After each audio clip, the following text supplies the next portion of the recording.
os colegas não perderem. Aí deixa eu só me organizar aqui. Como não tinham dúvidas, eu estava aproveitando para continuar a correção. Aí deixa eu parar aqui que eu volto. Vou pegar minha mesa digitalizadora. Então, vamos lá, trocar para canetinha. Então, por exemplo, pode ser que, ao não considerar um desses arcos, né, de ida ou de volta, você poderia comprometer parte do fluxo. Se aconteceu isso, aí prejudicou o seu envio de fonte, né, para sorvedouro. Né? Se aconteceu isso, comprometeu, né, porque o fluxo máximo aqui ele tem o corte de menor capacidade, que é esse aqui, que é 12. Tá? Então, o fluxo máximo é 12 não, perdão, 12 mais 10, que é 22. Então, se porventura você desconsiderou algum desse de ida ou de volta e o teu fluxo não foi 22, aí ele comprometeu a tua resposta final. Tá?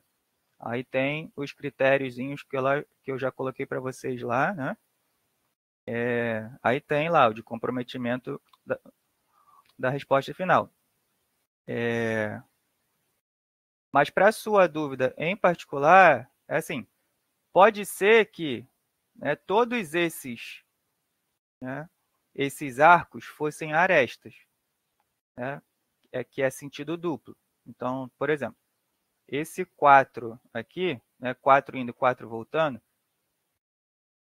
a gente pode representar ele como aresta sem sentido, né, porque ele tem sentido de ida ou de volta, ou assim, né, ida e volta. Um arco de ida, um arco de volta. Ou uma aresta, né? Só que nem todos são arestas. Né? Só tem a aresta do J1 para o J2 e do J2 para o J3. Todos os outros são arcos, então tem um sentido restrito, né? Só de ida. Né? Então, pode ser que não considerar um caminho ou uma cadeia qualquer no sentido de volta desses arcos, poderia nem interferir, né, na sua resposta final. Mas se interferiu, né, aí provavelmente foi por conta disso, né, porque você tentou enviar fluxo num dado sentido, mas aí desconsiderou a volta. E aí não foi mais possível enviar fluxo de fonte para o sorvedouro, aí comprometeu. Né? E eu acredito que isso possa acontecer sim. Tá? Quer ver? Deixa eu pensar aqui. Bem que dá para mandar tudo por um sentido só, que nem precisasse passar por esse J1, J2. Né? Eu acho que foi assim que eu sugeri a resposta do gabarito do professor Ormeu. 7, passando por cima 3. Seria J1, J2 ou J2, J3. Que aqui nem tem, tá vendo? Então, ó, nessa resposta sugerida aqui, né, porque não é a única, a gente nem passou por esses arcos. Né? Pelos arcos de ida e de volta J1, J2 e de ida e de volta J2, J3. Mas se você utilizou algum deles, né, e desconsiderou um dos sentidos contrários, aí poderia comprometer. Tá? Você lembra, Francisco, quanto que deu o seu fluxo máximo? Lembro não, velho. Lembro não. Eu tava tentando. Tava pensando aqui se eu tinha passado por esse fluxo que você comentou aí no gabarito. Aí, como já faz bastante tempinho já, e também na hora da prova a gente fica tenso, né, na resolução, eu não, sinceramente não lembro não. Então, aí é, é, é, é isso que vai dizer, né? Se comprometeu ou não, porque aí você. Não, eu só considerei um deles, né? Aí tem um sentido só. Se você passou por algum deles, né? E seria necessário voltar, né? Porque, por exemplo, aqui daria para, né, para mandar fluxo passando por J1 até o L lá. Quer ver? Vamos tirar essas partes aqui. Então, daria para mandar de E para J1, J1 para J2, J2 para J4, J4 para o L. Então seria 7, 4, 3, 10. É o mínimo. Entre eles eu formei essa cadeia, né? Então nessa cadeia dá para mandar só 3, que é o limite máximo desse arco aqui, que é o que define o fluxo que a gente vai conseguir mandar. Então de Isso, 7 eu vou tirar 3, vai sobrar 4. 4 eu vou tirar 3, vai sobrar 1. 3 eu vou tirar 3, vai sobrar nada. Aí daqui do 10 vou tirar 3, vai sobrar 7. Né? Aí vamos ver. Eu vou decidir enviar mais fluxo agora do E passando por J1 até o L. Aí eu vou, né? Aí é de E para J1, J1 para J4, J4 para o L. Então é 5, 7, 7. Então 5 é o mínimo, 5 vai definir o incremento de fluxo. Vou mandar, aí que ficou fora. Vou mandar 5, vai sobrar nada. Vou mandar 5, vão sobrar 2. Vou mandar 5, vão sobrar 2. Né? Aí aqui poderia acontecer, tá vendo? Eu não tenho mais fluxo no arco EJ1, mas eu ainda posso mandar, né? Ainda tenho capacidade nos arcos acima, J1, J4, J4L. Só que se eu desconsiderei esse arco aqui, se eu não o utilizei, né? Aí eu não tenho como mandar mais nada por cima, tá vendo? Porque esse arco já saturou e não existe caminho passando de J5 para J4. Então ficaria sobrando não, né? Faltando 2 aqui de cima. Né? Porque você desconsiderou esse arco. E esse arco faz parte do grafo original. Né? Se ele não fizesse, aí sim, não estaria incorreto, né? Mas ele existe. Então não dá para desconsiderar ele. Aí o que mais que pode acontecer aqui? Aí aqui, se fosse o caso, se eu não tivesse esse arco, eu ia conseguir mandar 7, não ia conseguir mandar mais para cá, ou mandaria 7, faltariam 3. Ainda conseguiria mandar 3. Se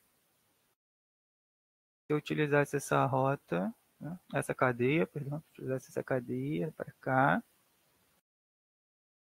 o que eu ia ter que fazer? Aí eu ia chegar nesse ponto. Quando eu chegasse nesse ponto, eu perceberia, né? Olha, eu tenho esse arco 9 aqui, tenho esse arco de 9.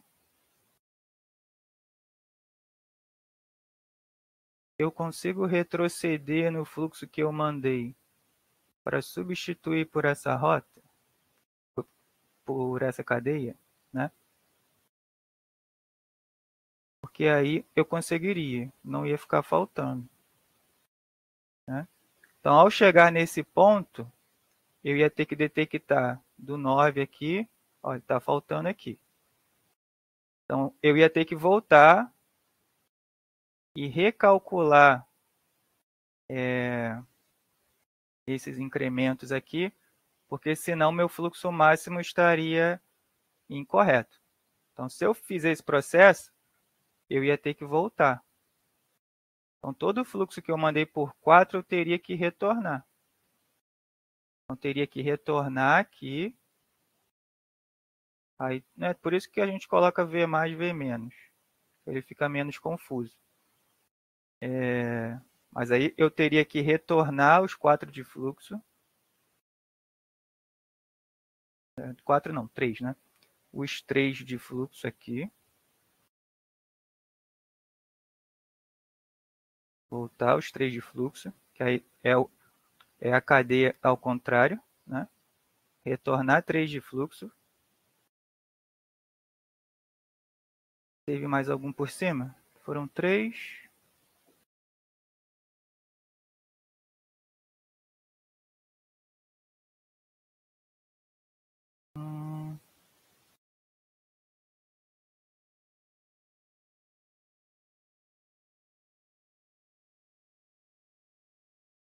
Retornar 3. Seriam 5. Voltei 3, voltei 3, voltei 3, voltei 3.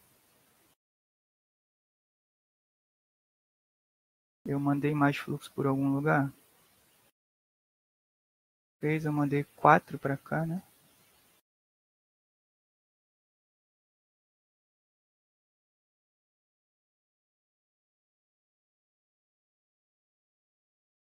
Três. Não, tinha continha errada aqui. Eu tinha mandado 3, né? Se eu mandei 3, sobravam 4 aqui.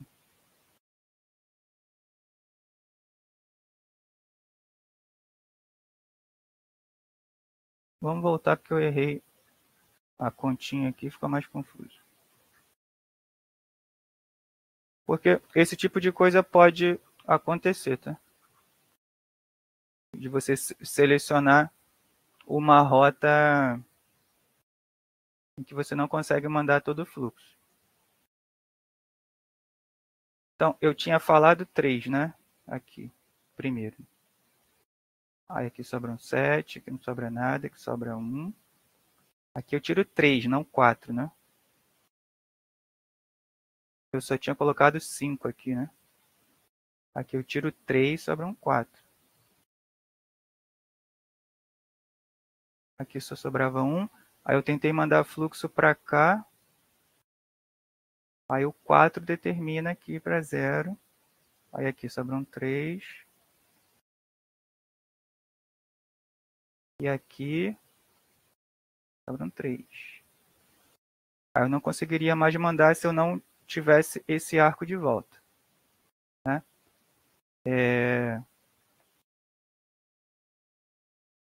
Aí eu detectei isso, o que eu posso fazer?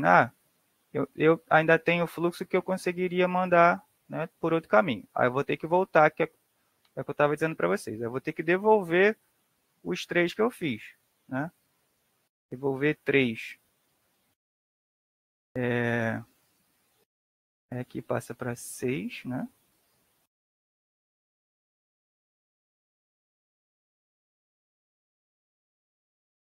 Aqui passa para 3 de novo.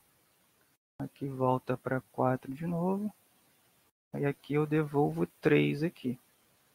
Aí agora dá. Aí eu faço de novo. Aí agora eu faço a cadeia que me permite mandar tudo sem saturar essa rota aqui. Aí 3, 3, 3. Né? 3, 3, 6. Sobram 3. Aí 3, 0. 3, 0.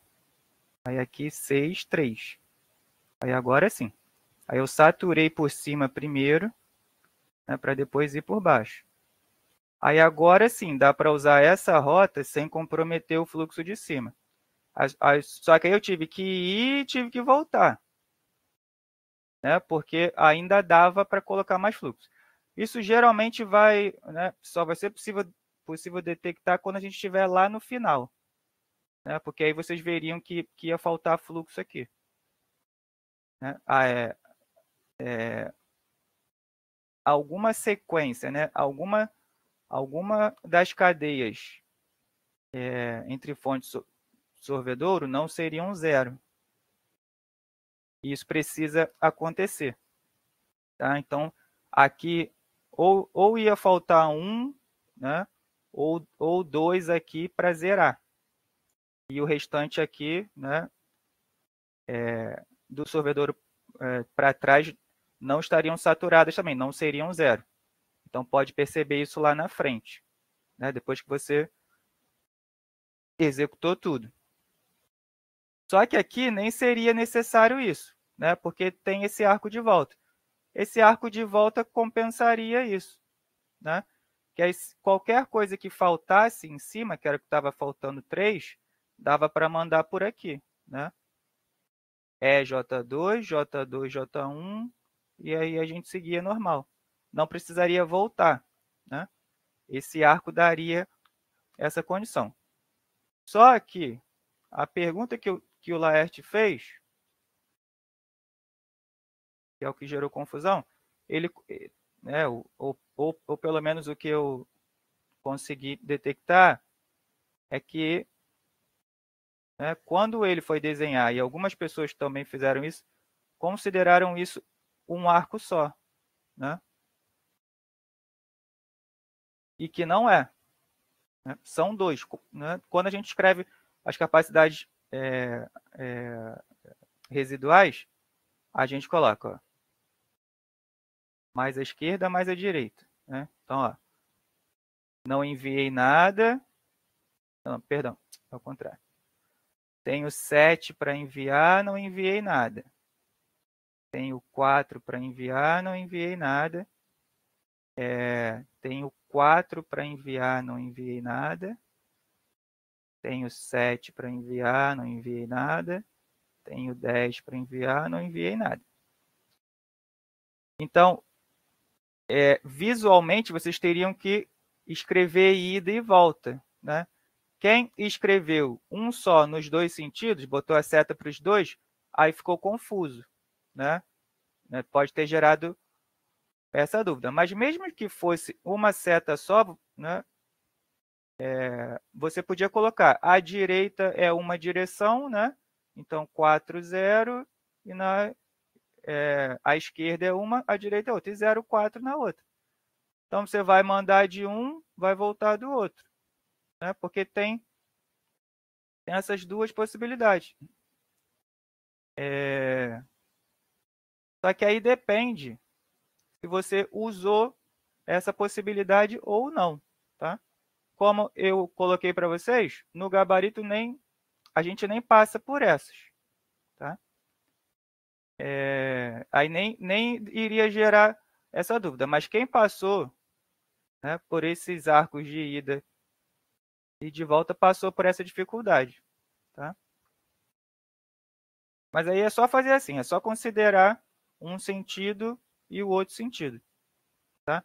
Porque aí você vai tentar colocar e vai tentar tirar, né, incremento de fluxo para um lado, incremento de fluxo para o outro, aí vai gerar uma confusão, se não separar, né?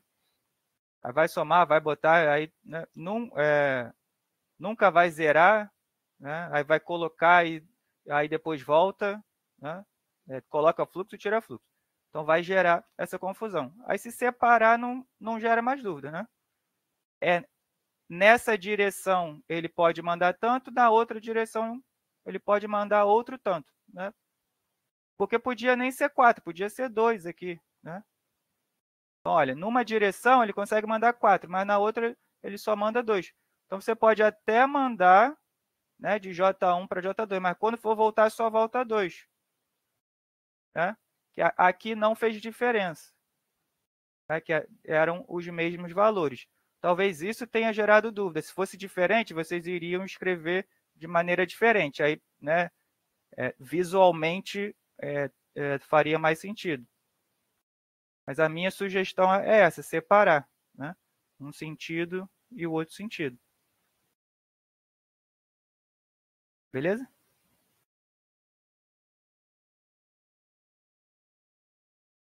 Beleza, velho.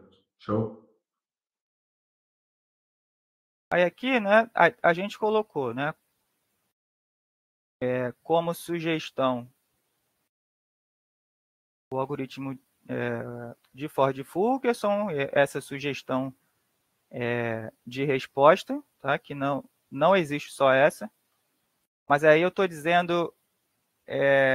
aí, por que estou dizendo isso? Porque poderia ser resolvido por corte também, né? Porque não foi definido no enunciado como fazer, né? Então, ou pelo algoritmo apropriado, né, que é Ford-Fulkerson, ou pelo corte de menor capacidade, que era esse daqui, tá? Que é detectado visualmente mesmo, né? Por inspeção. Você vai lá e apresenta. Mas aí tem que apresentar o corte. Ó, não é só fazer isso, né? O corte é a definição das duas porções. Então as partições N e N barra, N til, né? Seja lá como você queira chamar, são duas partições. A primeira partição, então, né, é dada por J1, J2, J3, J4, J5, né? Essa é a partição que contém a cauda, né? A cauda dos arcos que a gente está retirando. Vou voltar aqui que eu botei aí ponto e vírgula aqui para separar, né?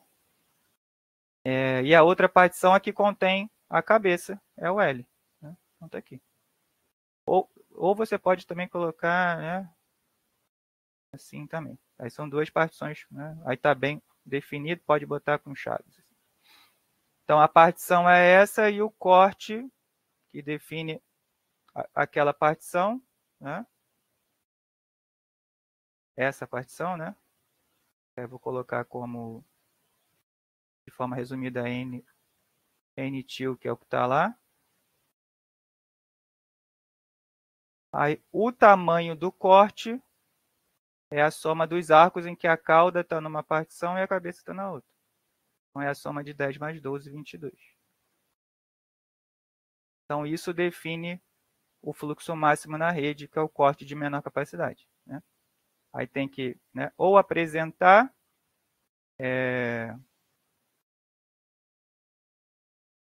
né, que é esse corte e o fluxo é 22,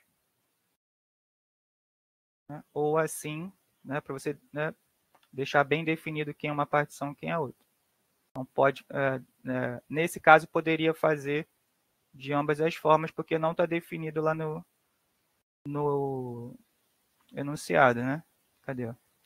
Ele fala aqui, olha, tem esse desvio, ele suporta tanto. Aí tem a malha lá, né, que está na outra página. É possível acomodar, né, 2.000 carros nessa malha, que é essa malha aqui.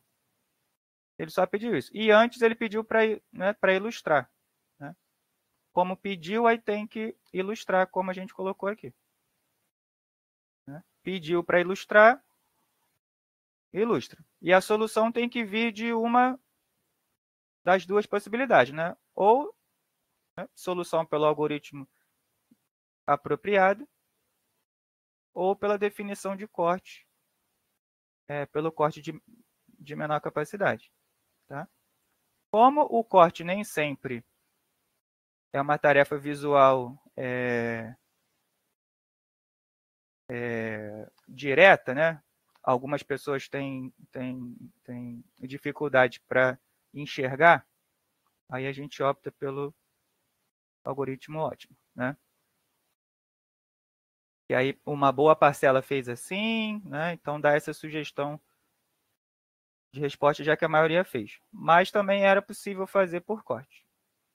E isso diferencia também, né, para o caso da nossa P3, eu coloquei o aviso para vocês lá, eu falei com o professor Armeu, não vai ter branch and bound, nem corte de Gomory, nem modelagem, né? Então vai ser vai ser grafos e filas, né? Então, vai ser basicamente o que vocês estudaram para P2, né? A parte de filas, ele ainda tinha dito que ia me confirmar, né? Eu acho que aconteceu alguma coisa com filas, mas ele vai me dizer, né, qual o problema que ele selecionou lá, se está dentro do que a gente passou para vocês ou não.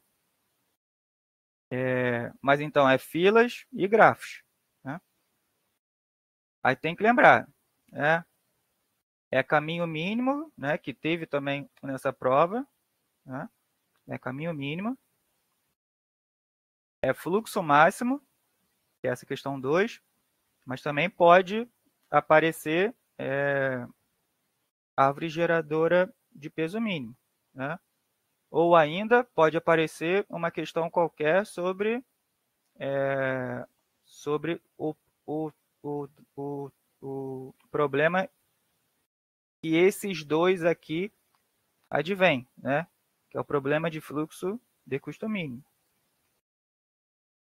Que é aquele genérico, né? Você tem os arcos, né? As capacidades dos arcos, os vértices e as capacidades de vértice, né? Se o vértice é de demanda, se o vértice é de oferta, se o vértice é de transbordo, os valores dos arcos, né? Se é custo, distância, tempo, seja lá o que for, e o quanto cada arco suporta, né? Por isso que a gente fala capacidade de vértice e capacidade de arco. Que aí talvez seja mais provável pedir a escrita do PPI desse problema, tá? Então, quando eu estou dizendo que a parte de modelagem não cai, é a de problemas, é a de situação problema inovador, né? Agora, pode cair para escrever o PPI de um desses problemas, né? Do problema de fluxo de custo mínimo, do problema de caminho mínimo ou do problema de fluxo máximo. Então, pode acontecer. Não é só a execução dos algoritmos, como apareceu nessa prova, né? Apresentar essas memórias de cálculo aqui. Pode não ser apenas isso. Pode pedir para escrever o PPI, né, que é um PPL, na verdade, desses problemas, tá? Aí, algumas ressalvas que eu já vi em algumas provas, né? A questão 1 está lá no gabarito algoritmo de Dijkstra,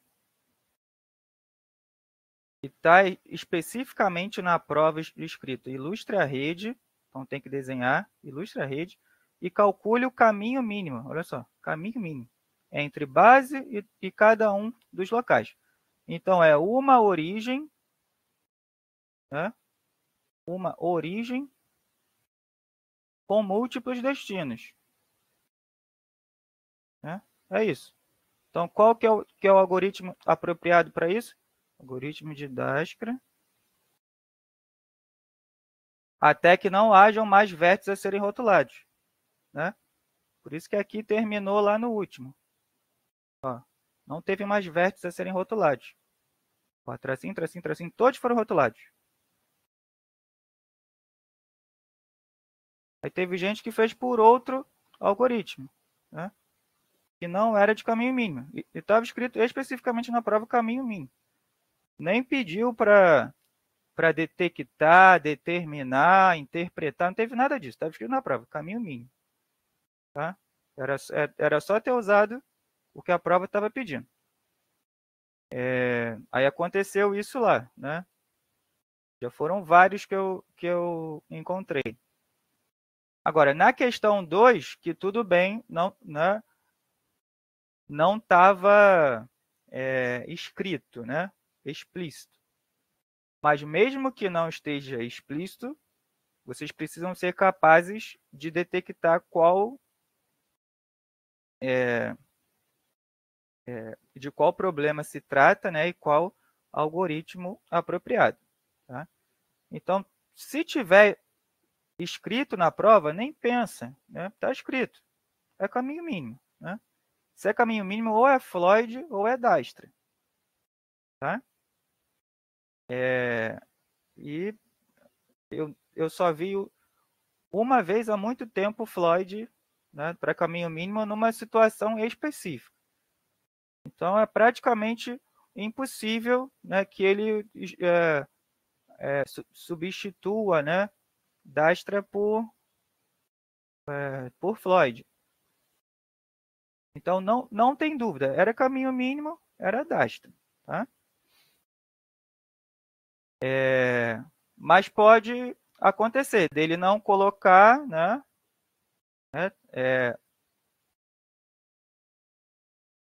ter outro texto, né, um pouquinho diferente, e ele pedir algo parecido sem dizer, né, calcule os caminhos mínimos, né? Então, ter uma situação, um problema para vocês, por exemplo, calcularem árvores, né? Então, pode ser que ele peça implicitamente uma árvore de caminhos mínimos a partir de algum dos vértices, se é a árvore de caminho mínimo, né, é problema de caminho mínimo, é Dijkstra.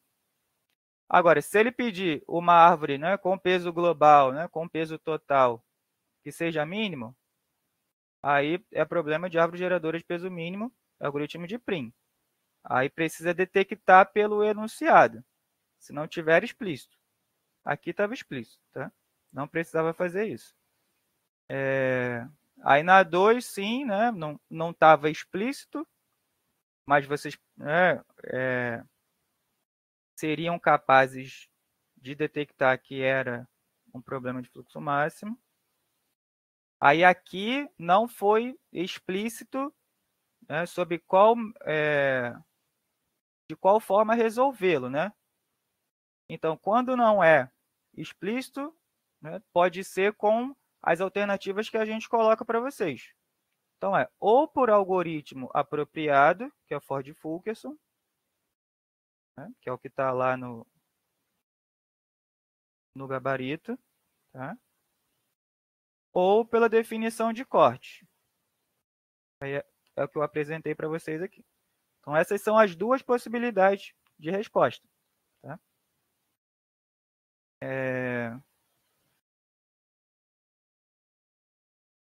Aqui não cabe a escrita do PPL, porque não dá para resolver, né, com ele, né, sem um software.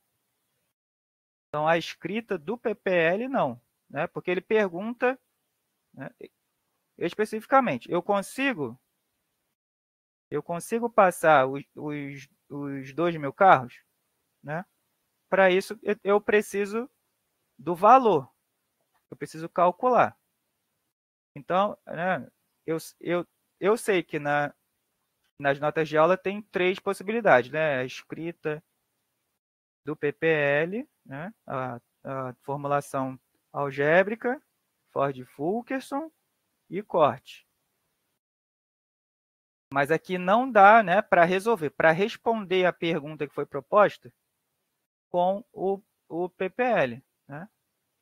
Isso não dá. Né? Vocês não têm como, né, lá na hora da prova, colocar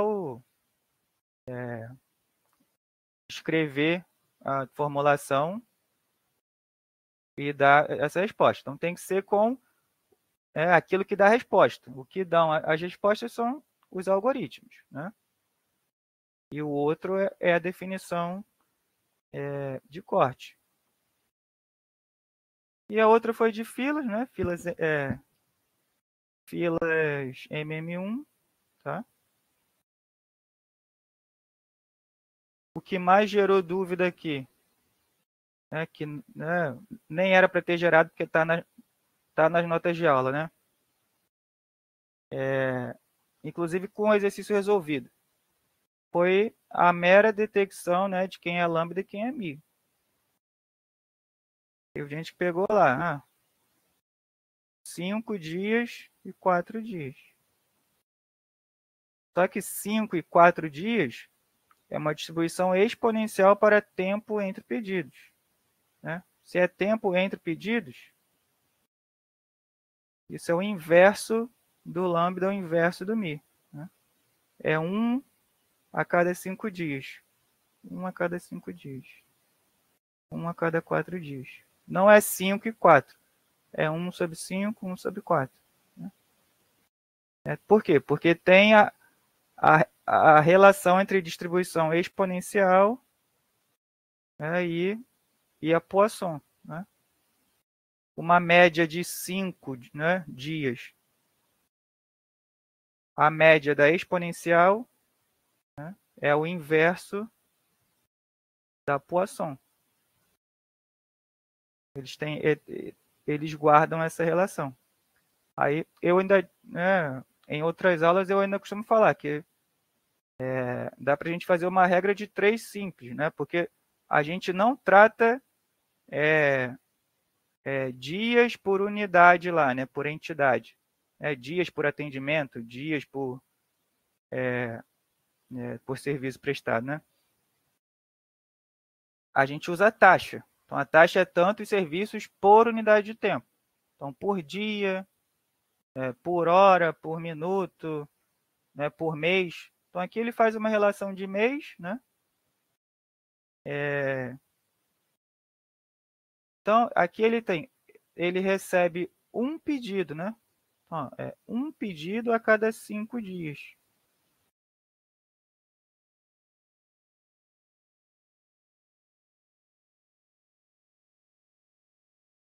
Aí eu quero saber aqui ou quantos pedidos ele faz por dia, ou quantos pedidos ele faz.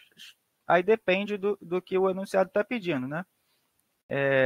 Se é por dia, ou se é por a cada tantos dias, ou a cada 30 dias, por um mês, por exemplo, né?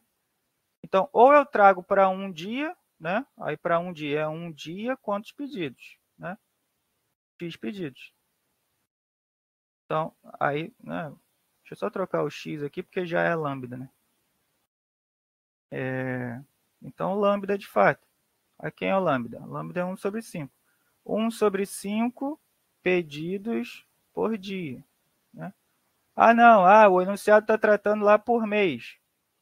Então, faço um pedido a cada 5 dias. Quantos ele faz em 30 dias? Né? Aí é o lambda para 30 dias. Aqui é o lambda para um dia. Vocês devem ter visto lá em estatística que dá para a gente fazer essas operações, né? Para Poisson e para exponencial. Dá para a gente trabalhar com as proporcionalidades dessas taxas. Né? Então, para 30 dias, o lambda de 30 dias, ele seria 30 sobre 5. Né? Ou 6, né? 6 vezes 5, 30. 6 pedidos por mês. Né? Aí fica numa taxa em que relaciona, né, os clientes, os pedidos, né, a entidade que seja, pela unidade de tempo. Né? Aí aqui para cada 30 dias, então, ele atende 6 clientes, né, ou aqui ele repara, né? Ele repara 6 peças, né, por mês. É para o outro também. Ou então, não, eu quero saber por dia, eu quero saber por semana, né? Ou por trimestre, ou por bimestre. Tudo isso é proporcional, mas de acordo com a informação que ele está dando. Né? Só pode pegar a informação direta quando ele disser que a distribuição é Poisson. Tá? É assim que escreve, é Poisson. Escreve Poisson, né? Escreve Poisson e se fala Poisson. Quando disser que é Poisson, não, aí ele segue uma distribuição Poisson com tantos pedidos por unidade de tempo. Aí você pode pegar. Ou se ele disser numa taxa, né, que a taxa for diferente, do que o resto do enunciado está pedindo, aí você precisa converter e fazer essas proporcionalidades aqui, né? Se ele te dá por mês, mas ele quer por dia, então tem que fazer esses ajustes. Agora aqui ele fala que é exponencial, né? Quando for exponencial, tem que lembrar que eles guardam essa relação, né? É o inverso. Não pode usar o valor direto, é o inverso dele. Então muita gente errou, né, já do ponto de partida. Aí o resto aqui era aplicação das fórmulas, né? Que eu tinha falado, né, para vocês gravarem, que valia a pena gravar. Mas o que não dava era para errar no começo, que aí as fórmulas não iam convergir, né? Aí é o que a gente comentou antes, que tinha, deu sinal negativo. Por que deu sinal negativo? Por isso, né? Porque usou valores incorretos. Aí deu métrica negativa lá, né? Que não pode, não existe isso. Mas no geral, pelo que eu estou vendo, tá? Até agora as notas foram boas, tá? Melhores que a da P1, tá? No geral. E se a prova for nesse ritmo, né? Parecida com a P2, tem grande chance de vocês irem bem também, tá? Então, minha sugestão é manter o ritmo que vocês adotaram, né? Para P2. E quem teve dificuldade, focar nisso, né? Vai ser otimização em redes e filas, né? Aí, se tiver alguma alteração pelo caminho, eu aviso vocês, né? Porque parece que teve alguma coisa com a questão de filas, tá? Mas aí eu confirmo com vocês ao longo da semana.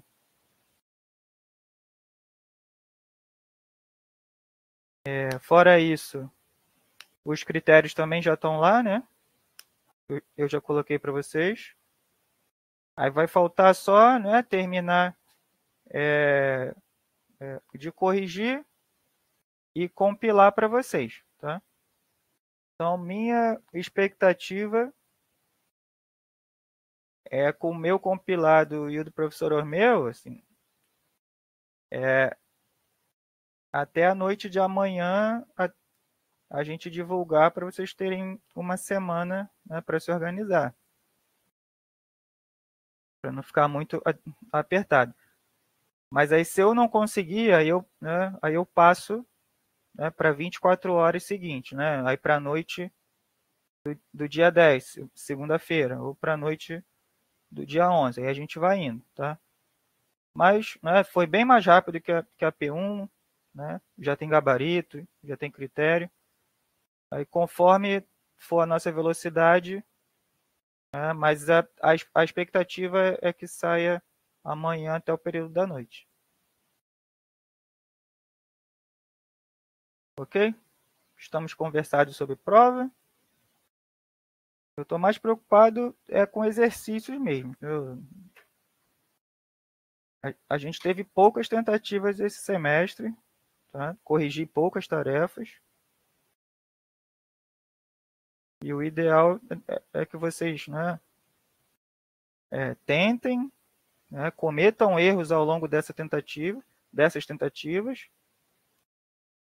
para a gente tratar disso. Esse semestre foi bem pouco, para ser sincero, né? Isso acaba refletindo nas provas.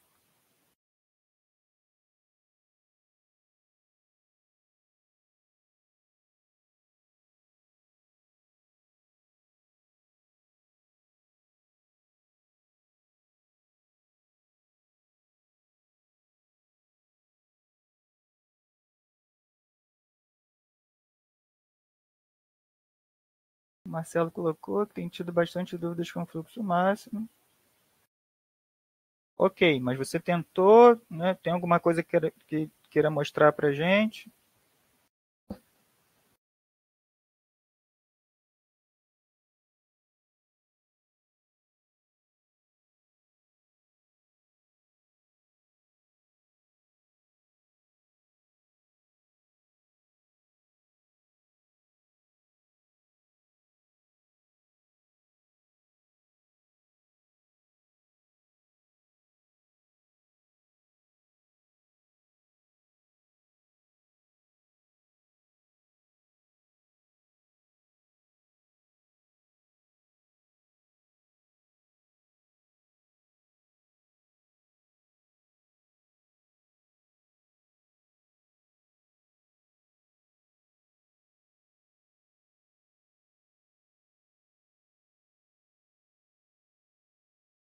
Tá, você tentou, né, com cortes, né? Parece que você entendeu, mas quando é por falta de fluxo, é um bloqueio na segunda etapa.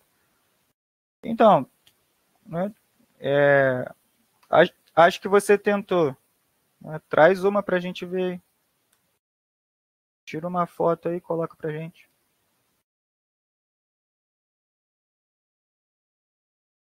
Porque não tem mistério nenhum, né? Você vai olhar para a fonte e olhar para o absorvedouro, né?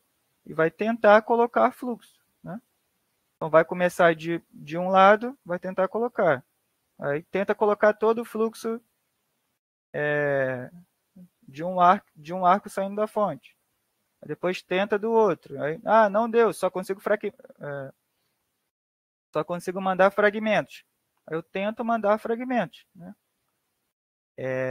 Até que não tenha mais, né? Até que eu não tenha arcos mais, né? Que suportam mais fluxo passando ao longo deles, né? Que aí pode ser entre os vértices intermediários ou o próprio sorvedouro, né? Já saturou os arcos do sorvedouro. Ou então eu não consigo mandar mais fluxo, né? Porque eu já mandei todo o fluxo que saía da fonte. Aí eu saturei os arcos da fonte. É assim que faz, não tem muita dificuldade. Não.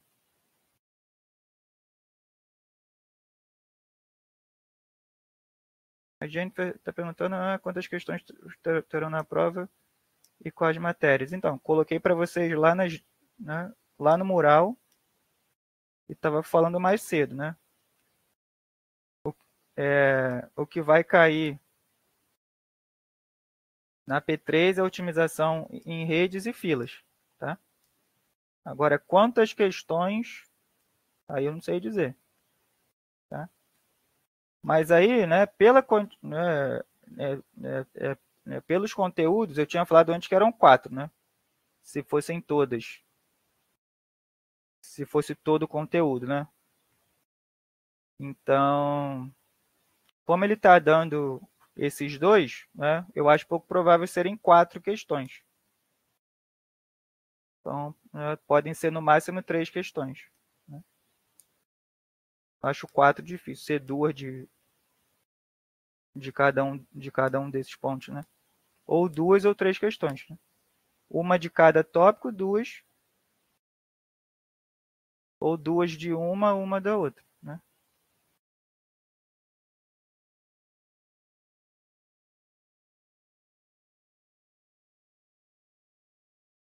Aí já dá para focar o estudo de vocês, né? Já economiza tempo das outras questões. Porque nas outras sessões a gente falou muito de corte de Gomri, né? Que eu até tinha comentado, que a gente já tinha falado até demais, né? Estamos batendo muito nele e não demos atenção para os outros pontos. Né? Se eu soubesse mais cedo, eu tinha falado antes, a gente tinha tratado outras coisas. Mas era o que eu tinha comentado, né? Como era conteúdo novo, eu achava pouco provável, né, ter muita ênfase nele na prova final, porque já teve questão extra na P1, né? Aí, né, ter uma questão de dual simplex na P3 podia ser destoante, né? Aí eu falei com o professor meu esses dias, ele já excluiu essa possibilidade, né? Então vai ser o conteúdo, né, que teve na P2, otimização em redes e filas. Né?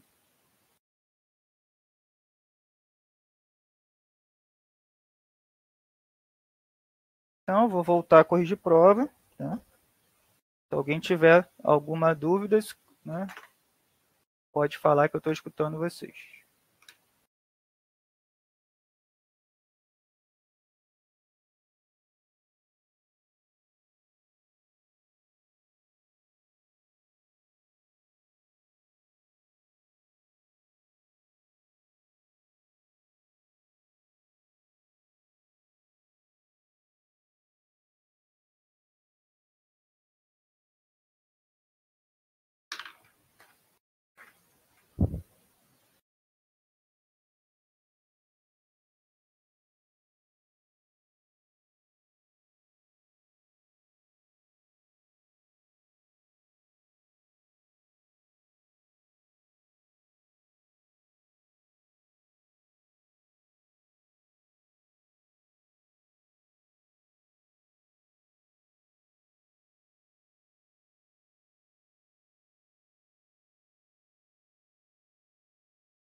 A Tainara colocou aqui no chat.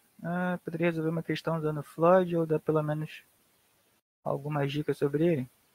Eu posso dar uma olhada, né, no arquivo das notas de aula, né, com vocês, porque tem um resolvido lá. E dicas, né, é a de aplicação. Né? Como eu estava falando para vocês, é pouco provável que apareça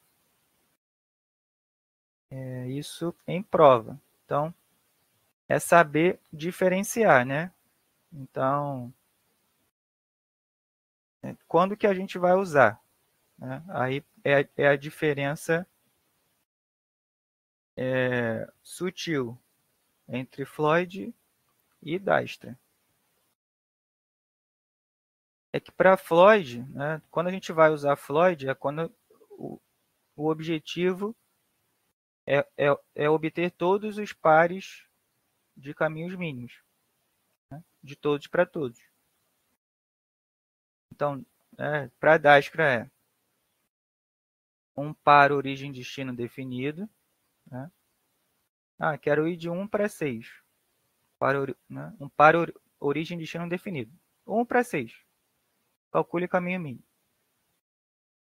Ou então não. Ou então com uma origem definida e múltiplos destinos. Né?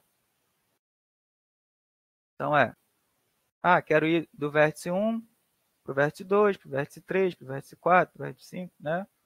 1 para todos. 1 para todos. Então, 1 para 1 ou 1 para todos. Tá? Ou para quantos forem, né? Eu tenho 6 vértices. Eu quero determinar os caminhos mínimos entre a origem 1 e 2 deles, ou 3 deles. Né? Você consegue fazer, né, tranquilamente. Né? Até no máximo 1 para todos. 1 para 1 a 1 para todos. Né? No algoritmo de Floyd, você faz de todos para todos. Tá? Então, é uma quantidade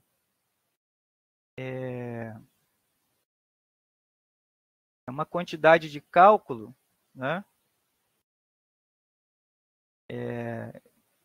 que é bem maior que o algoritmo de Dijkstra, né? Aí a gente percebe isso pela complexidade, né? Acho que nas notas de aula tem lá falando a complexidade de cada um deles. O de Dijkstra é o ODN2, né? Complexidade, né, quadrática, né? Em relação ao número de vértices, é n. E o Floyd ele é ODN3, né? Então a quantidade de vértices ao cubo. Então você faz muito mais conta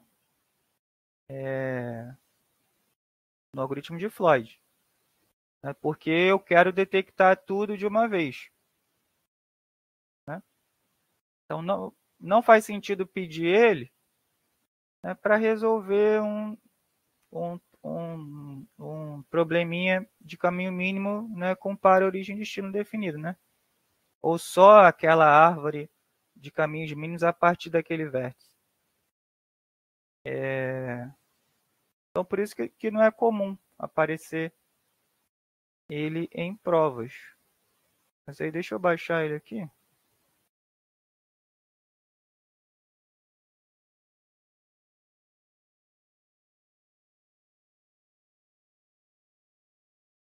O que eu lembro que apareceu foi uma vez, há muito tempo atrás, né? Que ele dava a matriz de distâncias e de rotas incompleta, né, num dado vértice. Vocês tinham que completar.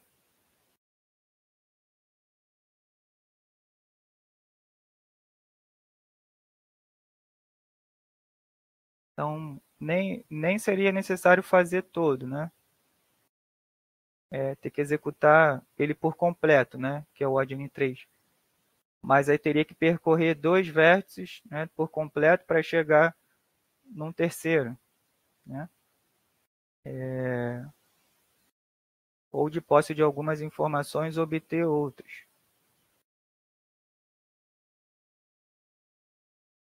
E por si só já fica uma questão grande. Mesmo para poucas iterações.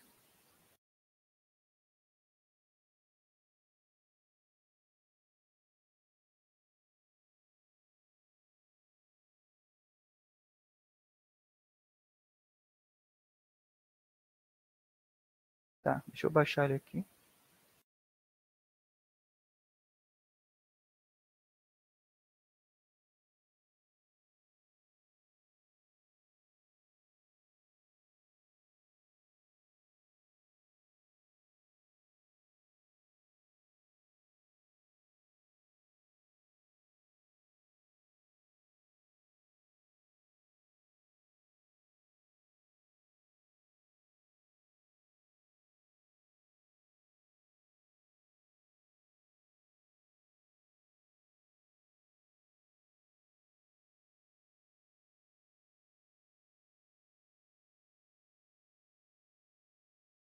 A Tainara tá aí? O nome dela no chat deu uma sombreada, parece que... Mas ela tá constando na sala. Ah, tá. É que você deve ter entrado e saído da sala. Porque deu como se você tivesse saído da sala. Então vamos ver aqui, ó.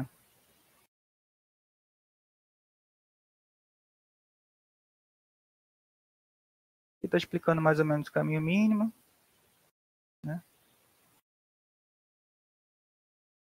Aqui estava falando da complexidade que estava falando para vocês, né? Então, ó, no pior caso ele é O de N2, né? Ou da ordem de N2. Né? Mas aí para né? Uma origem, vários destinos. Aí se eu quiser de todos para todos, né? Por Dasca, aí eu teria que fazer O de N2, N2 de novo, né? Para N vezes. Teria que fazer cada quadradinho, né? Cada tabela completa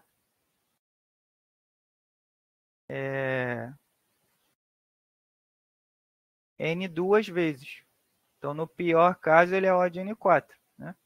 Ele tem uma complexidade de N a quarta. Para Floyd, ele é O de N3. Né? Que aí eu mapeio tudo de uma vez, né? O O de N2, N vezes. Ele é O de N3. Então, por isso que faz mais sentido usar Floyd quando eu quero mapear de todos para todos. Né? Fora isso, é muita conta que eu estou fazendo se eu só quiser calcular caminhos mínimos de né, para quantos outros forem necessários. Mas só de né, para todos, não faz sentido usar Floyd.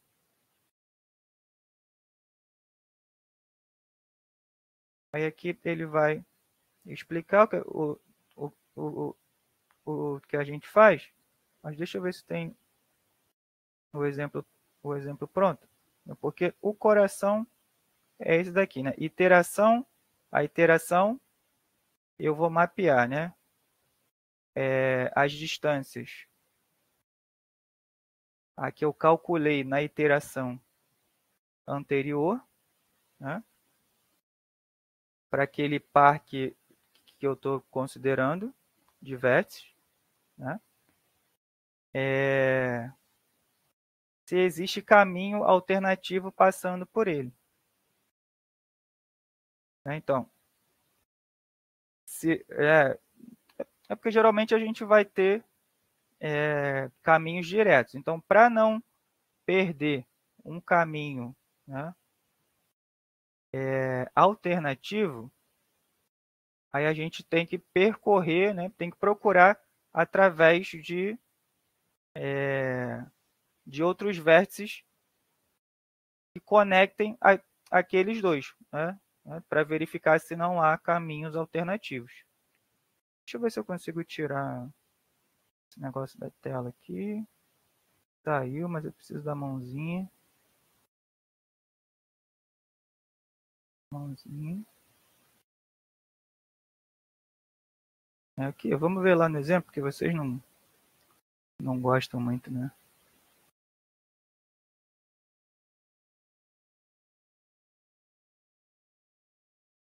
Aqui, visto caminho direto pelo arco aresta é o único caminho conhecido até o momento. Na caésima iteração, eu tenho, né, a distância de I para J no caésimo, né?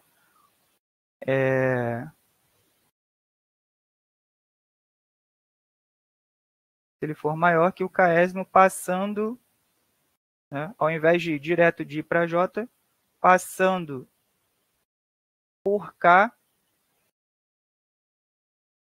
né, para se chegar de I para J. Que é isso que ele está fazendo aqui. Então, existe caminho direto? Né? Existe, né? Ou até que não existe.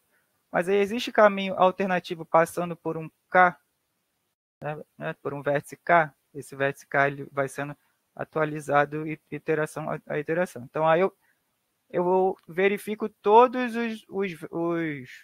os caminhos alternativos, né, que passam por um intermediário K. E K é um vértice em questão, que a gente vai percorrer todos. Né? Cadê? Esse é o pseudocódigo. Né? Aqui ele dá o exemplo. Vamos tentar as primeiras iterações aqui para esse exemplo. Aí a gente volta. Então, o primeiro passo é escrever a matriz de distâncias original e a matriz de rotas originais. Né? A de distância são dos dados do problema, está aqui. Então, 1 para 2 é 5. 1 para 2 é 5. Né? 1 para 2. Cadê minha canetinha?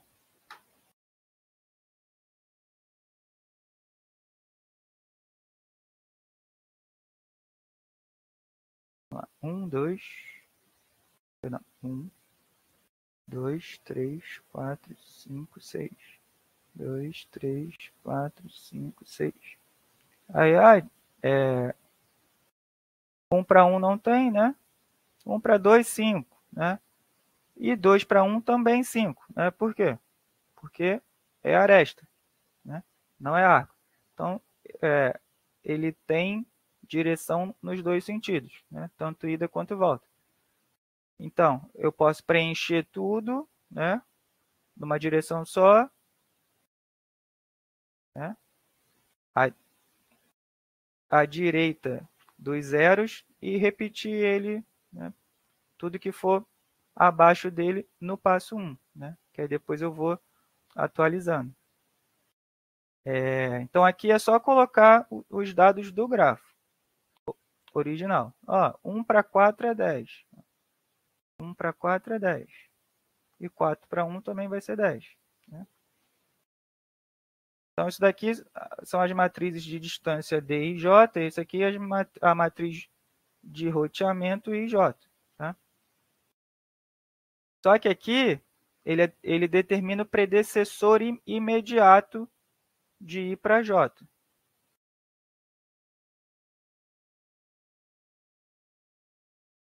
Dois, 3, 4, 5, 6.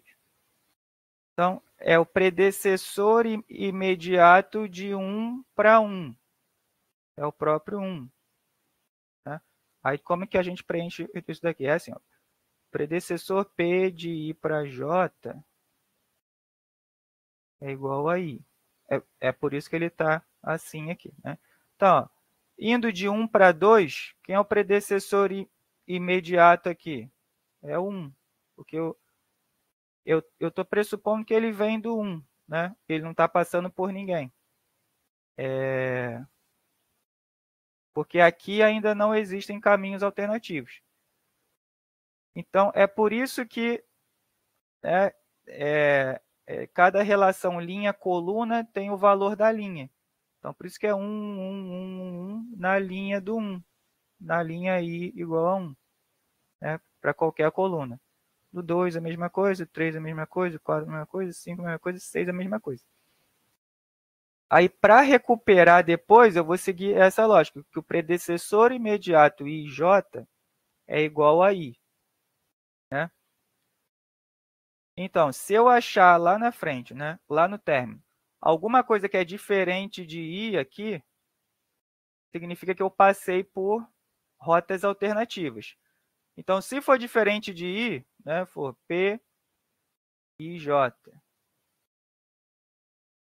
for um K aqui, né, for um K qualquer, então eu estou pressupondo que o meu final é o J, então tem um J, passa por um K,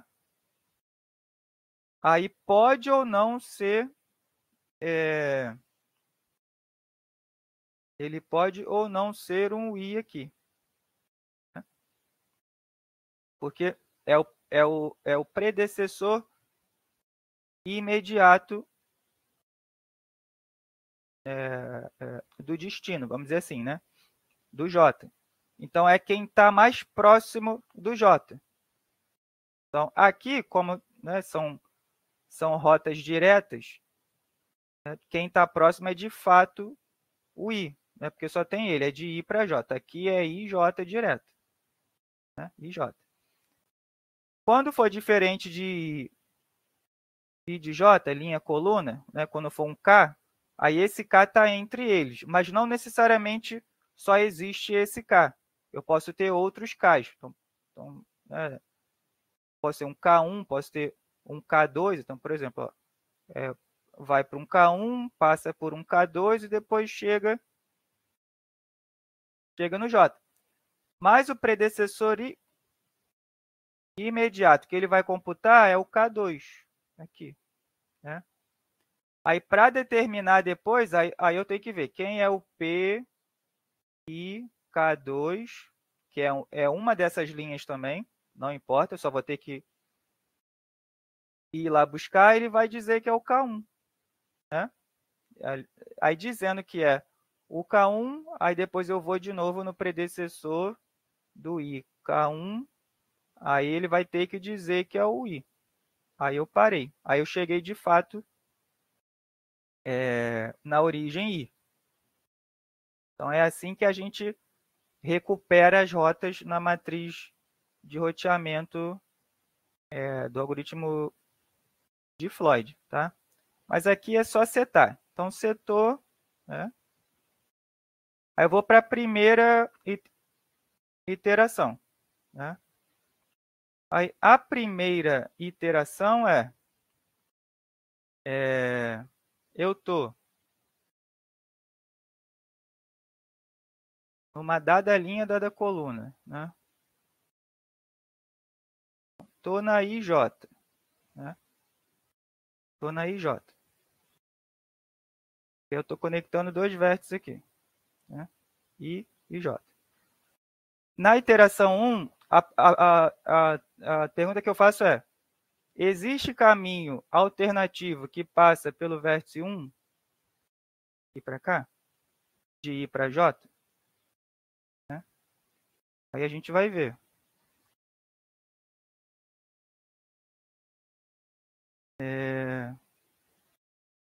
Vamos ver. Alguns sofreram alteração no original e o predecessor imediato passou a ser o 1. Né? Então, de I para J na linha do 1, né, linha 1 na coluna 1 e na linha 1 não vai sofrer alteração porque ele passa pelo próprio 1. Né? Eu estou no próprio 1, então é ele mesmo. O que pode mudar são outros. Aí a gente vai ver. Né? Vamos ver lá no original.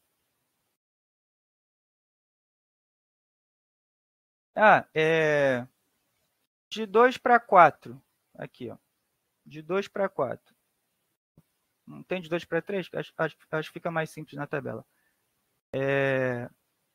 De 2 para 3, eu tenho custo 2. Existe caminho alternativo passando por 1?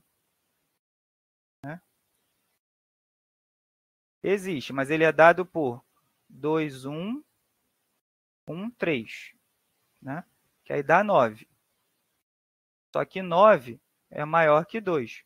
Então, ele não pode atualizar lá. Né? De 2 para 3, não pode aparecer o 1, 9. Tem que aparecer 2 mesmo, vindo de 3.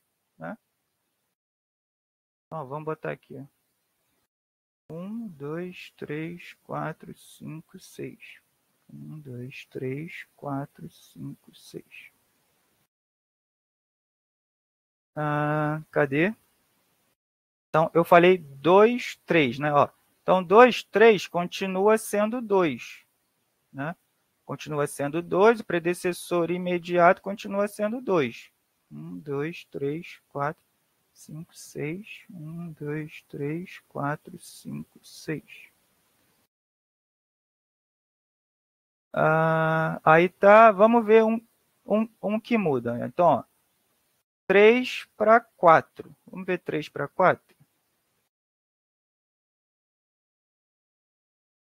De 3 para 4.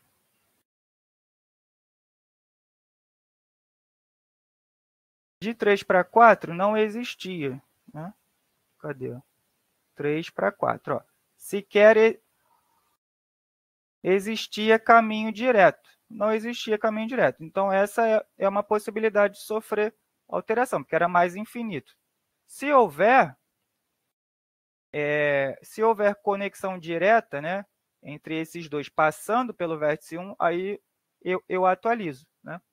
Então, ó, de 3 para 4 não tinha, mas tem aqui, ó, de 3 passando por 1 até o 4, sendo o vértice 1 o intermediário. Né? Então, agora tem, ó, é 4 mais 10, 14. Agora vai aparecer o 14. E o predecessor imediato é quem está conectando no J, que aqui é 4, né? Cadê? Eu falei 3, 4. Então, 3, 4 é quem está conectando no 4, é o 1. Né? E o contrário, né? Que aí agora é 4 para 3, é quem está conectando no 3, não no 4, porque é sempre o J, tem que lembrar. P e J, o predecessor imediato é quem conecta no J. Então, ó, eu primeiro falei 3, 4, né? Então, é o predecessor. P de 3, 4 é quem conecta no J, no 4. Então, é 3 indo para 4, passando pelo 1. É 1. Então, P de 3, 4 é 1. Aí eu vou olhar agora a outra, né, que é o inverso. P de 4, 3. Linha 4, coluna 3. Né? 4, 3. Aí é quem conecta no J, 3. Continua sendo 1. Né? Então, também dá para transpor aqui. Então, virou 1. E foi o único que sofreu alteração, né, na de rotas. Mas aí basta você olhar, né, na iteração que você está, né, se existe rota alternativa. Então, vamos ver aqui. Ó. 5 para 4. 5 para 4, o 1 está muito longe. Né? Ele sequer conecta. Então não dá para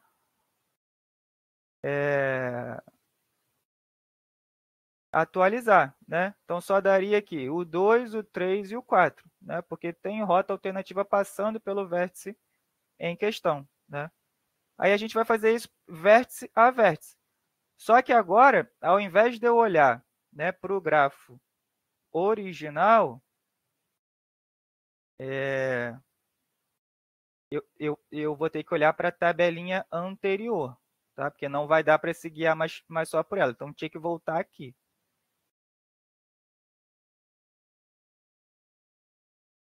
Aí, que mais?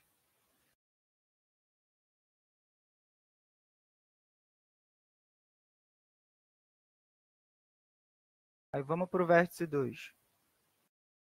Aí, o vértice 2. Passando pelo vértice 2, não dá para eu atualizar porque ele não é caminho alternativo, né? Ele não é caminho alternativo porque eu estou no vértice 2. Então, eu vou olhar para os demais. 1, 2, 3, 4, 5, 6. 1, 2, 3, 4, 5, 6. 1, 2, 3, 4, 5, 6. Aí agora, né, aí talvez faça mais sentido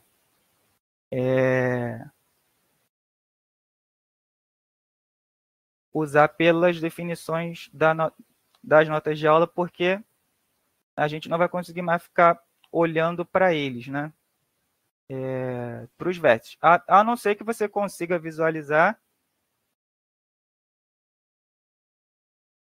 e manter esse registro do vértice anterior. Mas aí vamos lá para as notações.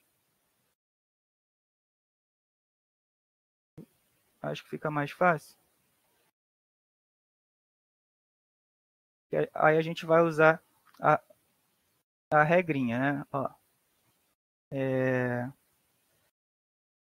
se existir caminho alternativo, eu atualizo para o K-1.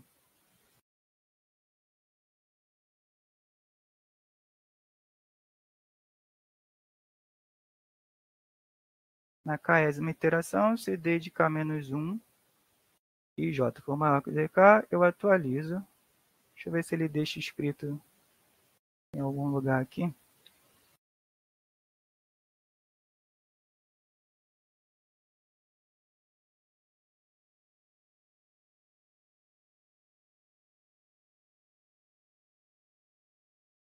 Tá. Na iteração anterior, a gente vai olhar, né, se existe caminho alternativo passando pelo K que a gente quer. Então, aí assim, a gente não precisa mais ficar olhando para o grafo. Dá para olhar só para a tabela, né? Então, a minha sugestão é colocar do ladinho aquela anotação, né? Ó. D de JK é igual ao mínimo entre o D K-1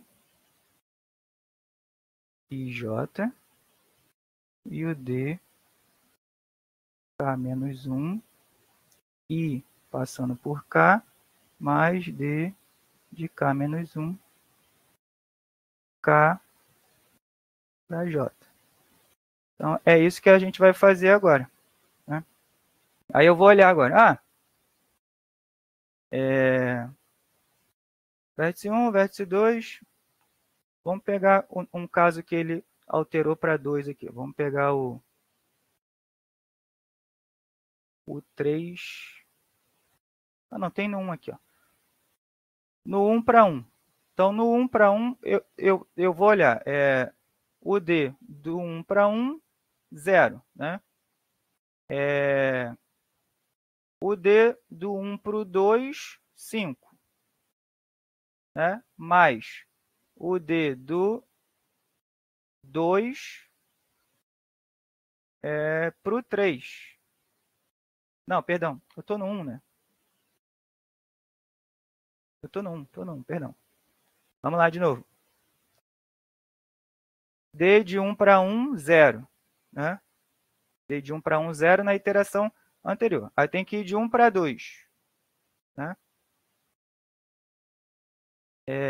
Eu tenho que ir de 1 para 2, voltando para o 1.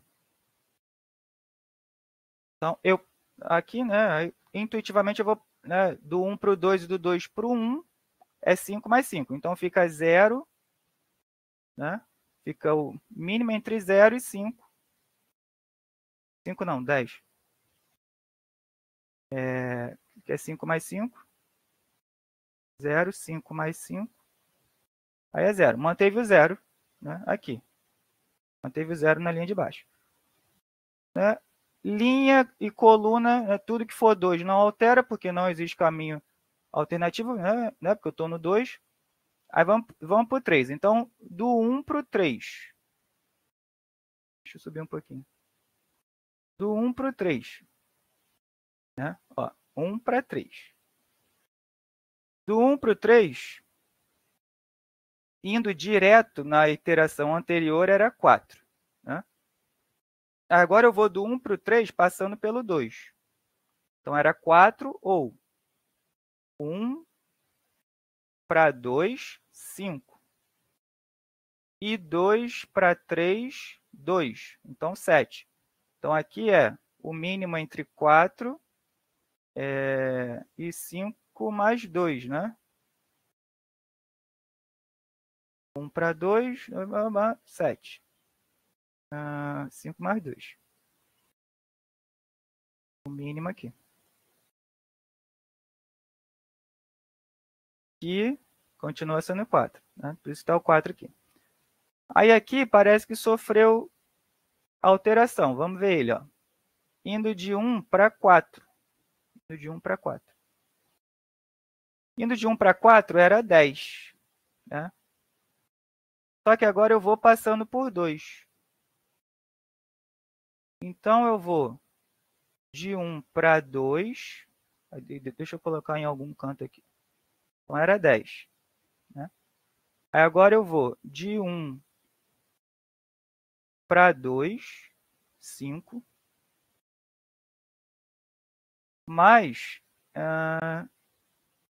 de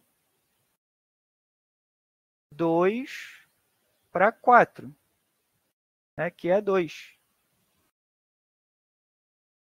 Então, agora dá o mínimo entre 10 e 7. Agora é 7. Né? Então, 10 já não me serve mais. Aí, aqui embaixo eu atualizo para 7. E atualizo o predecessor imediato de 4, que agora está passando por 2. É o 2. Né? Aí, para 5 foi a mesma coisa, porque 5 não tinha registro. Né? Não tinha um caminho direto de 1 para 5. Mas, né, parece que existe aqui, né, um caminho alternativo de 1 para 5 passando por 2. Que aí como seria? Né? Seria de 1 para 2, que é 5,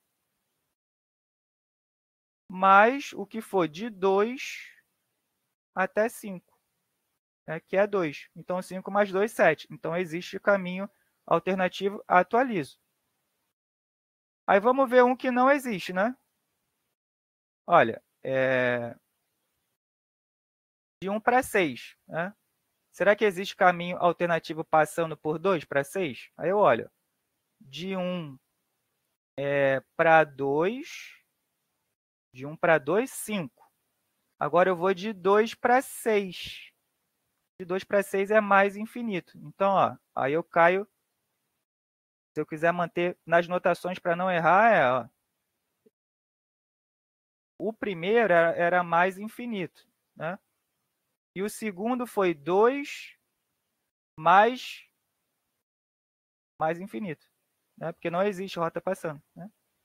Então, aqui não adianta. Mais infinito mais 2 continua sendo mais infinito. Né? Mais infinito. Então, aqui continua não existindo mais infinito. Então, por isso que aqui manteve mais infinito. Porque não existe rota alternativa passando por 2, porque não existe conexão direta de 2 para 6. E assim eu continuo, né, até a iteração que ele pedir.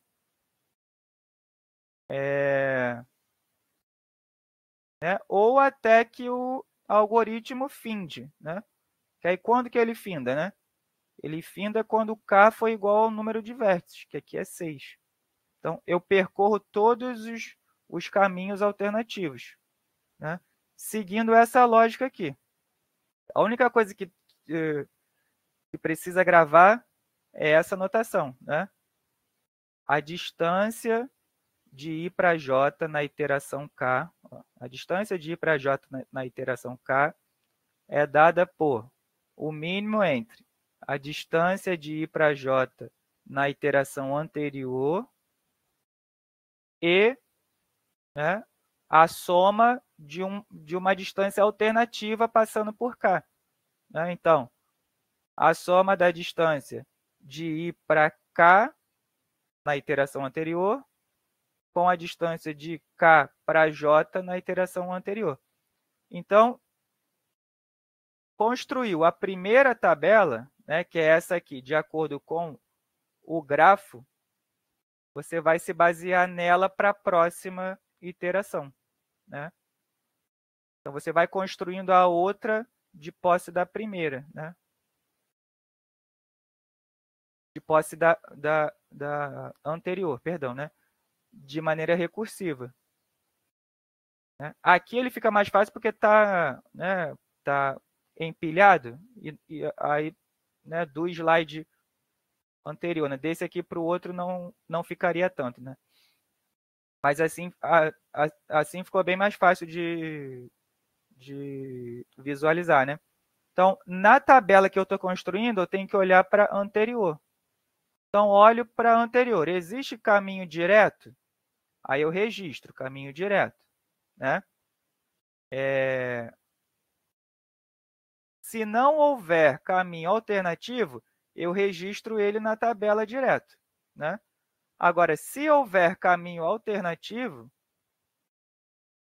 né, passando pelo vértice que eu estou, aí eu tenho que verificar, né, qual que é menor.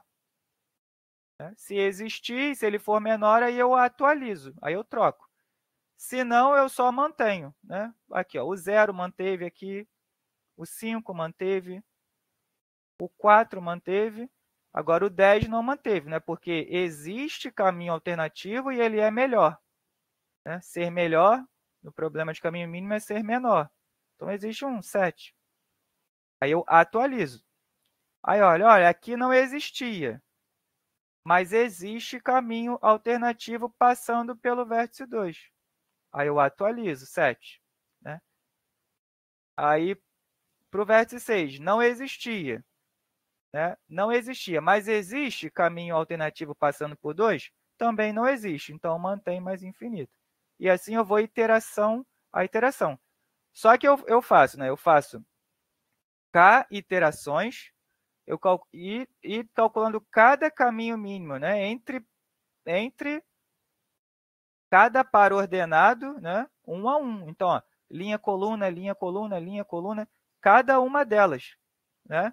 Aqui, no caso, n vezes n, né? N vezes n vezes. Então, né, por isso que lá a gente colocou, né, que é o de n3. Ó.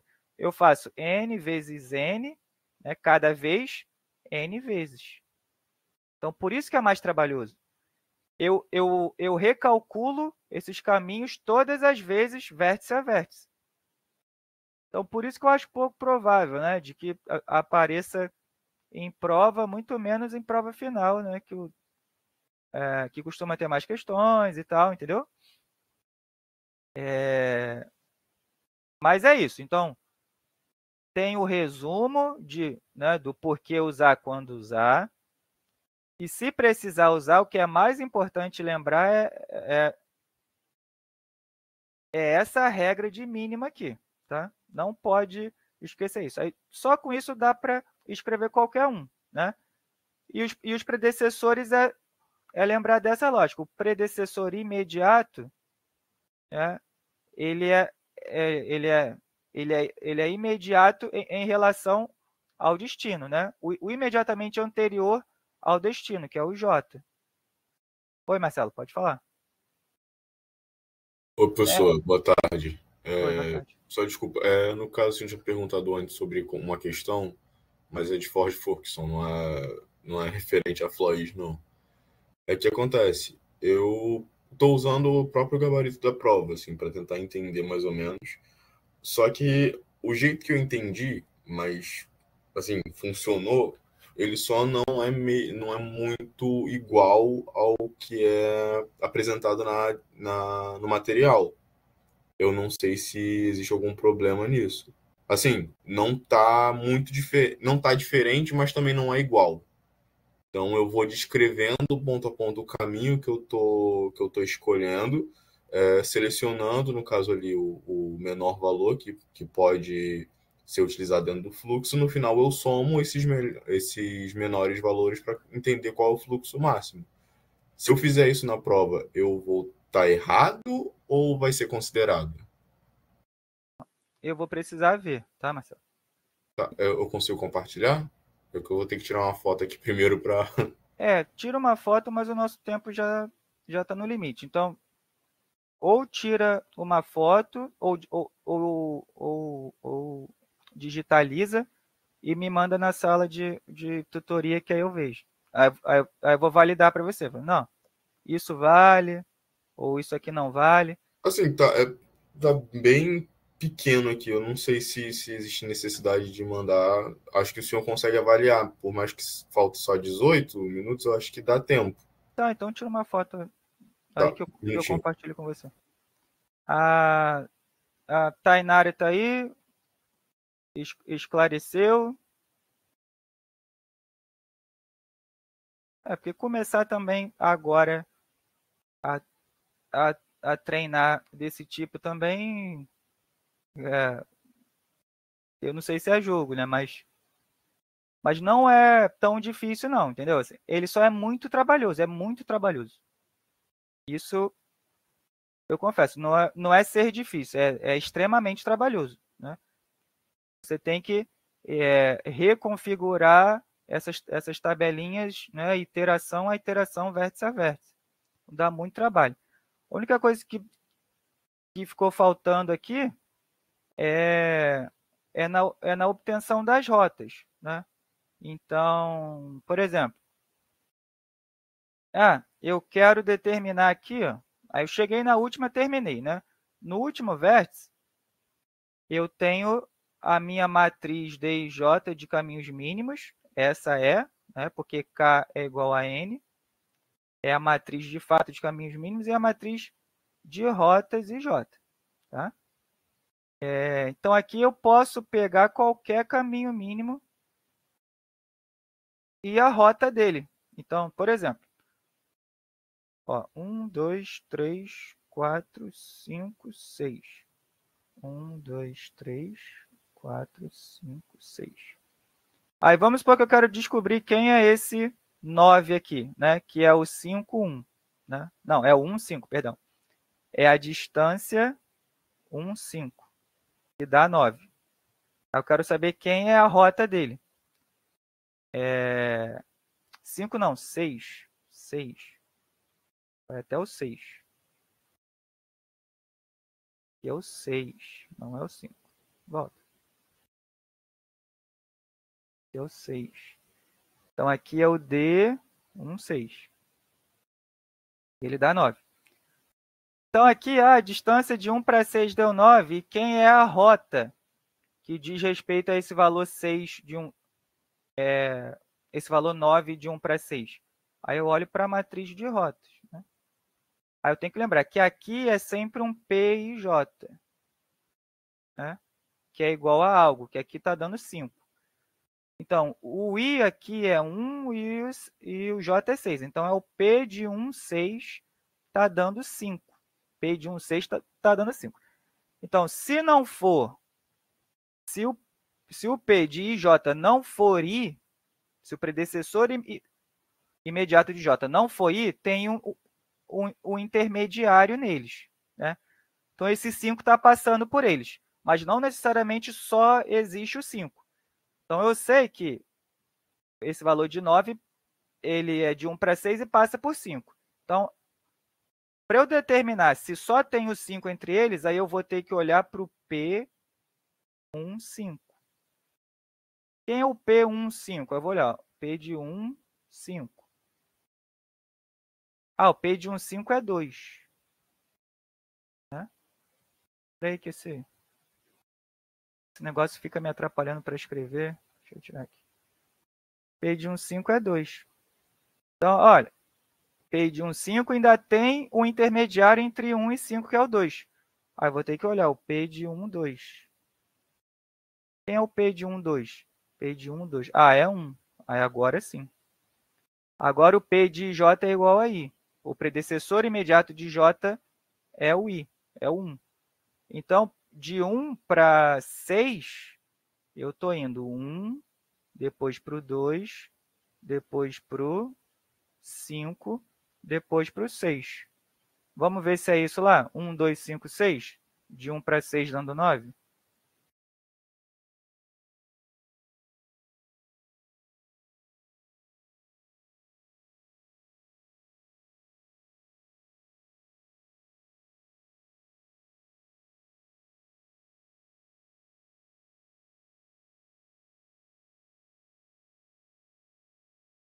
Então, ele falou que é 1, 2, né? 2, 5, 5, 6, né? Que está dando 9, né? 5, 7, 9. 9. Então, está aqui. De 1 para 6 dá 9. É o caminho mínimo. Né? É o caminho mínimo entre o par, origem e destino. 1, 6 dá 9 e a rota é essa. Né? Que é a mesma coisa se a gente tivesse feito por Dascara. De 1 para 6, só que ia olhar em relação do 1 para todos. Lá a gente está olhando de todos para todos ao mesmo tempo. Né? Por isso que é mais trabalhoso. E as rotas são obtidas assim. Simples assim. Eu vou olhando de acordo com o anterior.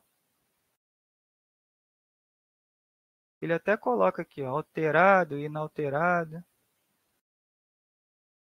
Tem as rotas aqui. Ele vai voltando. Aqui ele obteve todos, tá vendo? Ele vai voltando e se obtém, e é isso. Essa é a recuperação das rotas. Aqui ele deu um exemplo, mas a gente já fez lá, ó, mais infinito, não sei o que. Aí tá tudo aqui. Né? Quem quiser mais detalhes, dá uma olhada nisso. O Marcelo tá com a foto? Ô, professor, tô sim. Como é que faz aqui para compartilhar? Eu vou colocar você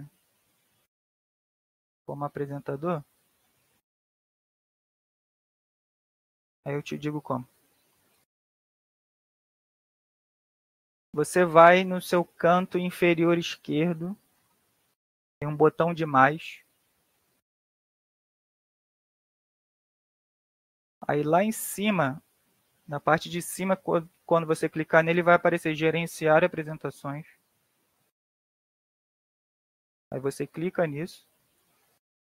Aí você vai poder colocar a sua foto pra gente.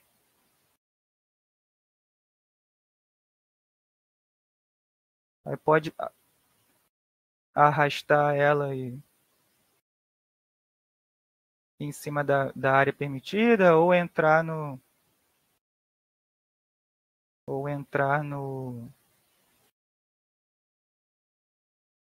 arquivos da sua máquina, né, pela janelinha que ele abre.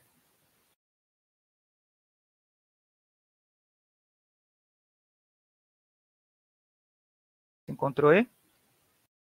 Sim, tá enviando, eu acho. Uhum. Isso. Aí. Agora eu vou voltar. E a gente fica com o seu arquivo. Então, não tá com uma qualidade muito boa, mas é só para tirar essa dúvida mesmo. No caso, é o fluxo que foi apresentado na questão 2.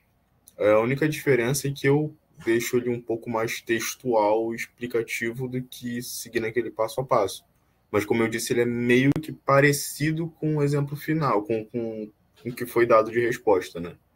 Então, aí eu começo. Primeiro caminho, que é J1, J4 e L. Aí apresento os valores desses caminhos e explico que o limitante dele é o caminho de valor 7, já que é o menor que tem. Aí eu corrijo no grafo lá em cima. Depois eu tento um segundo caminho, encontro um valor limitante e vou acertando no grafo também, que no caso foi o 8. Então eu vou fazendo as subtrações dentre esse fluxo. Até o final, onde o valor que eu encontro eu não consigo mais, já que vão estar zerados, né? Então, no caso de E para J2, aí eu teria EJ2, se não me engano, J4 e L, onde o limitante fica 3, eu acredito. Vai de 3 para 0. Uhum. Isso, na verdade, isso mesmo. para 7, E, J2, J5 e L, né? Que aí o limitante fica 4, aí eu corto 6, sobram 2, aí aqui fica 3, aqui eu não consigo passar.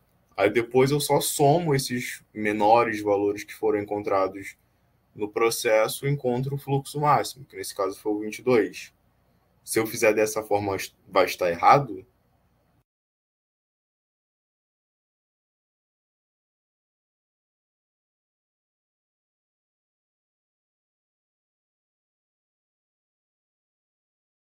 Não. Aqui, o que eu tô pensando para avaliar aqui, né? O que não pode fazer é faltar alguma dessas informações, tá? Aí, por que eu estou dizendo isso? A gente já tinha conversado antes sobre a apresentação da memória de cálculo, tá? Aí, para Ford Fulkerson, ou, né, como está lá no gabarito, que ali está completo, né, está tudo completo, tem as capacidades residuais, as cadeias enumeradas, os incrementos de fluxo e o fluxo total, tá? Essas são as informações primordiais do algoritmo.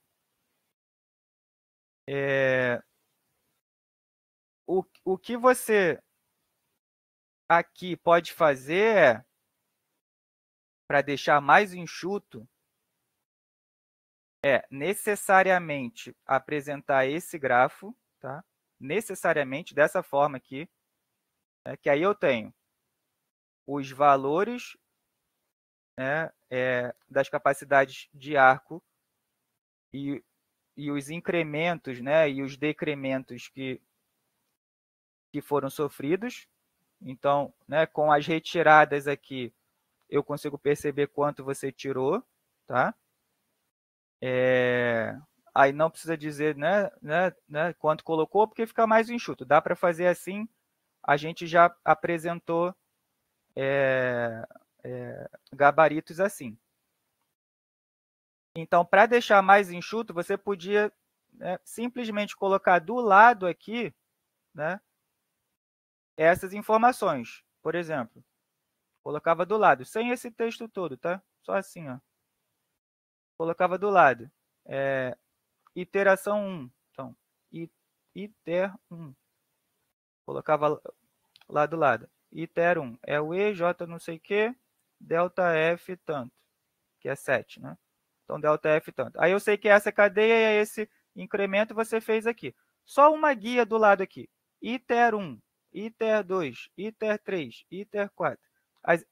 As iterações. Só com delta F, né? Com as cadeias e o delta F. Então, cadeia 1, aí cadeia 2. Só isso, sem esse tanto de texto, tá? E o delta F do lado. Delta F8. Né? Tá tranquilo, então. A minha Bem dúvida mais era, simples, né? não sei, se ia ficar ruim ou faltando alguma Não, pode informação. deixar assim, você só consome mais tempo, né? Que aí está escrevendo mais coisa e tal. Então, pode ser mais simples. O que não pode fazer é apresentar só o grafo sem essas indicações, pelo menos do incremento de fluxo por iteração. Senão não dá, senão fica difícil para a gente interpretar também, tá? Na última iteração. Senão a gente só vai corrigir a última iteração como está. Então, por exemplo, aqui, ó, aqui significa que você tinha 7 de fluxo e consumiu tudo, 7, 0, tá? Uma forma análoga de apresentar na iteração final é você colocar 7, 7. Então, tinha 7, consumi 7. Então, tinha 7, consumi 7, beleza. Aqui, tinha 3, consumi 3. Então, isso é uma forma de apresentar só a resposta final, né? Que aí tem tudo, a gente só corrige a final e sabe o total de fluxo. Agora, como você está fazendo, aí dá para eu olhar para você, iteração a iteração, o que você fez, né? Aí eu consigo saber, pô, ele fez das 4 totais, ele fez 3 certas, né? Ou ele errou a soma de alguma coisa. Então, eu só faço esse adendo das capacidades residuais serem colocadas assim e ter um mínimo de guia, né, para a gente saber qual movimento vocês fizeram, né, para a gente poder corrigir um pouco melhor. Senão, a gente só vai corrigir o que for resultado final. Né? Aqui, ó, 12. Dos 12, você podia colocar que consumiu 12. Só nesse grafo final aqui, 12, 12, 10, 10, que aí consumiu tudo. Eu sei que o fluxo foi total foi de 22, também dá. O que não dá é ficar faltando as informações se você fez com capacidade V+, V-. Aí fica muito confuso para a gente detectar, tá? Então, se for fazer assim, faz como você fez, tá? Coloca todas as informações do teu percorrer ao longo das iterações e as cadeias enumeradas e o incremento de fluxo, como está aqui. Só não precisa ser tudo textual, tá? Pode ser só o que está circulado e o ΔF. Então, ó, é o que está circulado aqui, mais o que está circulado aqui, que é o 7, mais o que está circulado aqui, que é o 8. Então, essas informações precisam constar, mais o grafo. Que aí dá para a gente ler todo o teu percurso lá no algoritmo. Aí a gente consegue corrigir legal ele, tá? Ou então, quem não quiser pode fazer igual eu coloquei acima. Põe um grafo só, o quanto tinha e o quanto consumiu, tá? De todos eles. Aqui é 0, por exemplo, 4, 0, porque aqui você não mandou nada. Aqui era 4, 0, você não mandou nada. Aqui era 7, 0, você mandou tudo.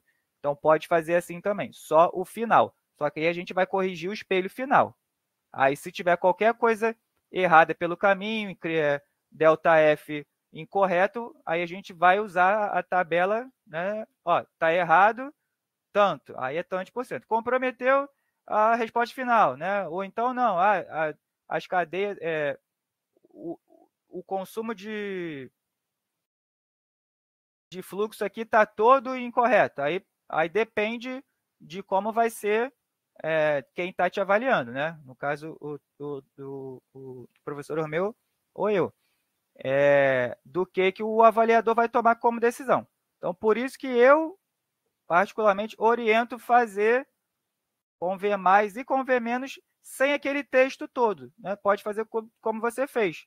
Vai riscando eles, vai colocando o teu passo a passo do algoritmo dentro do grafo.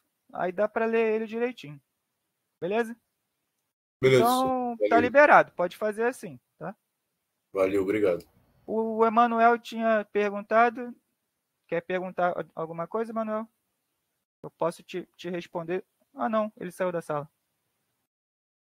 Eu estava falando, ele saiu da sala. Então, nosso tempo vai encerrar aqui, tá? A gente ainda tem a terça-feira, antes da prova final, tá? As notas da P2 muito provavelmente saem amanhã, tá? E a gente faz o processo de vista ao decorrer da semana, tá? No mais tardar até sexta-feira de noite para dar a resposta final de quem está aprovado ou não tem necessidade de P3, tá? E a matéria é essa aí, redes, né? Teoria dos grafos e teoria de filas. Tá bom? Boa semana para vocês aí, até terça.